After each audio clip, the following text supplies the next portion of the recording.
Welcome back to this special edition of America Votes 2016. I'm Ed Berliner. Just consider me the ringleader, and we'll do just fine. So let's go ahead and start out right now and look at the numbers. And again, some of the polls, most of the polls in Indiana closed at 6 o'clock Eastern time. There is still a number in the Central Time Zone who will close at 7 o'clock Eastern time. First, on the Republican side of things, with about 125 precincts. And let's let you know there's over almost 5,400 precincts in the state. 125 reporting Donald Trump has a 54 to 33% lead. And as we're looking at the county breakdown right now and the precinct breakdown, he's getting a lot of support in the northeastern part of the state, and he has a lot in the southeastern part of the state, which is where Ted Cruz is supposed to be getting some support. Left side, let's look at the Democrats. 138 of these precincts reporting. Bernie Sanders has 3 precincts that he has captured thus far. Hillary Clinton 57%, 58% make that. Bernie Sanders 43. We'll update you throughout the night, of course. Now, there's the outside chance we will have time for your comments. Trust me, we will. Light up the lines now. 1-877-Newsmax. Prepare to be boarded. For the insider's journalistic perspective on what we're watching unfold in the Hoosier State, let's welcome Newsmax chief Washington correspondent and veteran of the Beltway Circus, John Gizzi, joins us tonight. John, I want to start right off by pointing out that you had a column yesterday on Newsmax that is still up, talking about the delegates responding to Donald Trump's rigged system slam. And also you have another column as well that has you talking to Mitch McConnell and some of his concerns as well. What about this Mitch McConnell, first of all, talking pleasantly with Donald Trump? It sounds like he's getting ready to make what even he believes is an inevitable change of leader. Well, one of the things that Majority Leader McConnell told Newsmax was that he will support the Republican nominee no matter who it is. In his words, you can't have a party if the leaders take a walk when they don't get the candidate they want. And he speaks from experience on this. In 2014, he defeated a Tea Party insurgent, Matt Bevin. And a year later, Mr. Bevin won a 4-candidate primary for governor. The first person to be out raising money and speaking for him was Mitch McConnell, and Bevin is today the governor of the Bluegrass State.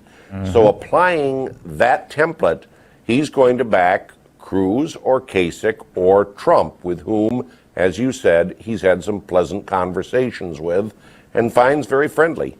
Man knows where his power base is. You mentioned Cruz. Let's talk about Ted Cruz for a minute, because I really would like your opinion of what we saw while he was campaigning, because I found this fascinating. Ted Cruz went up to an Indiana Trump supporter, crossed the road, and met several of them, and he tried to engage them all in a civil discourse. Here's an example of what went on. You'll find out tomorrow. So, Indiana don't want you. Well, sir, you are entitled to have your rights, but I'll tell you don't. this. America is a better country Without you. Thank you for those kind sentiments. Let me point out, I have treated you respectfully the entire time. And a question that everyone here should ask. Are you Canadian? Do you want your kids, Are you Canadian? Do you want your kids repeating the words of Donald Trump? Would you be proud if your kids came in America? We are a nation that is better than anger and insults and cursing and rage. And I believe the people of Indiana have a common sense, good judgment that we want real solutions. Everybody vote Trump! John, you and I are both veteran journalists. You've been around Washington, D.C. for a long time. You know a lot of what goes on inside the Beltway, much more than I do. Looking at this from a journalistic standpoint only, this was fascinating to watch because, let's be honest, Ted Cruz knew the cameras were there. He knows that he is playing in front of a national audience. He knows he has a chance to show what his temperament is at that point. Journalistically speaking, do you think it was a good move for him to make? And do you think it'll really make any difference in people's opinions of him? The answer is yes and no. Yes, it was a good move in the sense that going out to talk to voters who are even hostile is a sign of a strong leader and someone who, when it's all over, whether he wins or loses, will embrace the other side. I've seen it with a lot of politicians over the years. Adlai Stevenson, for example, two-time Democratic nominee for president, used to love to engage Republicans, and he would go back and forth with them on different things. Other candidates will forcibly put their hand out, even with those they consider hostile. And it always makes them appear the bigger and the stronger person. Ted Cruz appeared this way. They mock him, they talk about, "Are you a Canadian?"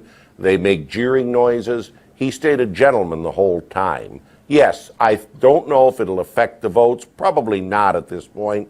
Will it affect people's opinion of him in the long run? I think a little bit. Is it not just fair to say that if he had an opportunity, if he had a window, it would seem that Ted Cruz has lost it for whatever reason? Maybe not only his fault. Donald Trump certainly has run a brilliant campaign from a public relations and a marketing standpoint as well. But whether he names Carly Fiorina his vice president, whether he talks to people on the other side of the road, whether he tries to appear as presidential as he wants, the social media slams against him today when he went up against Donald Trump and called him amoral and talked about so many different things are just astounding to see. He's lost his chance, it would appear, at this time. Well, as a very wise woman told me recently, Ed, he's thrown several Hail Mary passes, but Donald Trump keeps interfering with them and running in the other way. Look, right now it doesn't look promising for Ted Cruz. I will tell you, I was talking to his campaign co-chairman in the California primary, which is a proportional state. In other words, delegates are winner-take-all by congressional district. They fully intend to fight to the end for Ted Cruz, and this is closed primary, Republicans only, and a state that he has worked on very hard. I don't know what's going through Ted Cruz's mind in Indianapolis. I know his supporters in Los Angeles say, "Fight on, Ted." And that's exactly what Dick Morris said he believes he will do, what Izzy Ortega said earlier today, and what a lot of people believe he will do, regardless, win or lose. John Gizzi, make sure you read him at Newsmax.com. It's always light years ahead of the competition. My friend, always a pleasure. Thanks so much for joining us. 1-877-Newsmax. We got a couple of minutes. Here comes the quick lightning round, everybody. Get it in. Stay on point. Ted Cruz, should he continue the fight or should he leave? And tell me why. Tim, Nashville, Tennessee. You're up first on the hard line. Tim, it's yours. Go. Yeah, I believe he should go. Now tell me why. Don't just make a statement. Tell me why. I think that he should go because he's not electable as Trump is. And Trump stands for things that's going to stir things up. And Cruz, he's just wanting to go along with whatever's going on now. He's not really going to change anything. He don't really have anything to me he stands for. He's also a desperate man. He already named his VP, and he's, I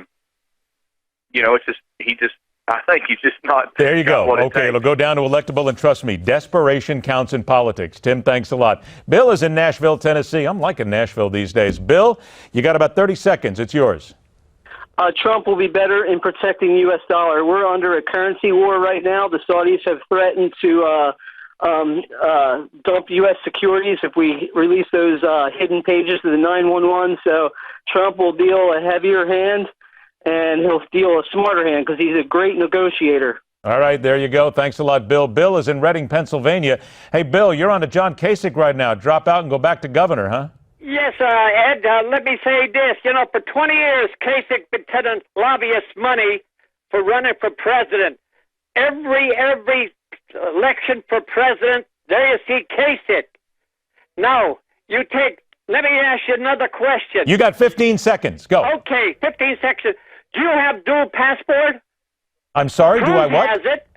Do I he what? has a passport from Canada and the United States. Okay, PJ. How Okay. many passports you carry? Okay, Bill, thanks a lot. We appreciate your comments. I only carry one passport, and just in case anybody is wondering, I am not a Mason. However, I do have a lifetime membership in the Perry Mason fan club, just in case you are wondering, okay? Let's remind everybody that the way things look right now, we're going to have the final polls that will close momentarily here, 7 o'clock Eastern time.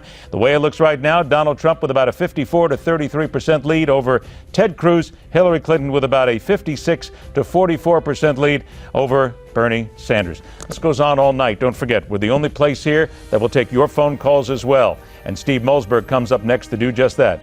Rock on, true believers. Thanks so much for joining us. We'll see you on the Hard Line tomorrow night, 6 o'clock Eastern time, right back here on Newsmax.